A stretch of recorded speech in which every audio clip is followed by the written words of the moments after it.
Assalamualaikum warahmatullahi wabarakatuh. Saya ingin bertanya, kalau kita menyuruh orang sholat, tapi kita sendiri tidak sholat, apakah kita berdosa atau apa hukumnya? Mohon keterangannya. Taib. Jamaah rahimakallah. Ya. Kalau kita mengingatkan orang lain untuk sholat, ya, kemudian kita sendiri tidak sholat, maka ketahuilah jamaah bahwasanya itu merupakan bagian dari sifat-sifat orang Yahudi. Karena orang Yahudi senantiasa menyuruh orang lain berbuat baik, senantiasa menyuruh orang lain ya untuk melakukan amal soleh, tapi dia sendiri tidak melakukan hal tersebut. Ya, Allah Subhanahu wa taala berfirman, "Atamuruna an-nasa bil birri wa tansawna anfusakum wa antum tatluna al-kitab afala ta'qilun." Engkau sibuk menasihati orang lain, sibuk memberikan motivasi kepada orang lain untuk melakukan kebaikan. Tetapi kamu sendiri lupa dengan dirimu sendiri. Lupa dengan kewajibannya, padahal kamu membaca Alkitab, kata Allah. Afala ta'qilun, apakah kamu tidak berpikir? Kemudian Syekh Sa'di menyebutkan bahwasanya merupakan bagian dari sifat orang Yahudi, yaitu mereka senantiasa menyuruh kita melakukan kebaikan, senantiasa menyuruh kita ya beramal soleh, senantiasa menyuruh kita beriman, tetapi mereka sendiri melupakan kewajibannya. Mereka sendiri ya melupakan apa yang mereka sampaikan dan mereka menyelisihi apa yang telah mereka sampaikan.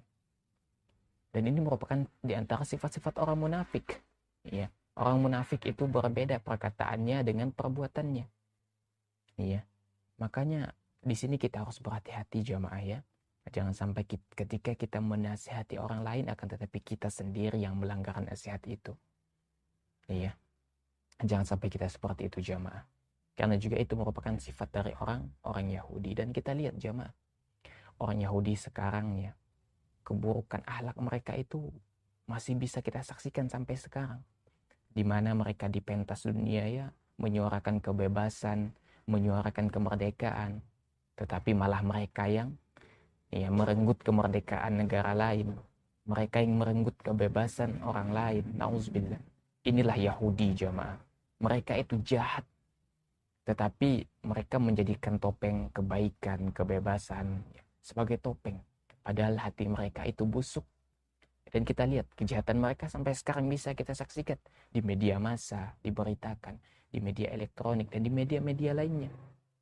Ya, itu yang pertama, yaitu jangan sampai kita sendiri yang melanggar nasihat kita. Ya, kita sibuk menasihati orang lain nih, tapi kita lupa dengan diri kita. Maka jangan seperti itu. Karena itu diantara sifat-sifat Yahudi.